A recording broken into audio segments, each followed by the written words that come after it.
জুমলাবাজদের দল হলো বিজেপি দল। নেতারা হলো ঠকবাজ এবং মিথ্যেবাদী। নির্বাচনী প্রচারে এসে বুধবার এ কথাগুলো বলেন কংগ্রেস প্রার্থী সুবল ভৌমিক।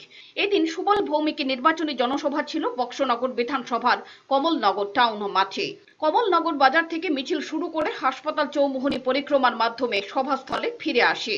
কংগ্রেস প্রার্থী সুবল ভৌমিক বলেন, বিজেপি দলের নেতারা মুখে এক রকম বলেন এবং কাজে অন্য রকম করে দেখান। সেক্ষেত্রে রাজ্যের বিজেপি দল ক্ষমতায় আসার পর মুখ্যমন্ত্রী বিপ্লব কুমার দেব বারবার একটা কথাই বলে বেড়াচ্ছেন যে তিনি শূন্য থেকে শুরু করে দলকে সংখ্যাগরিষ্ঠ ভোটের শতাংশে ক্ষমতায় এনেছেন।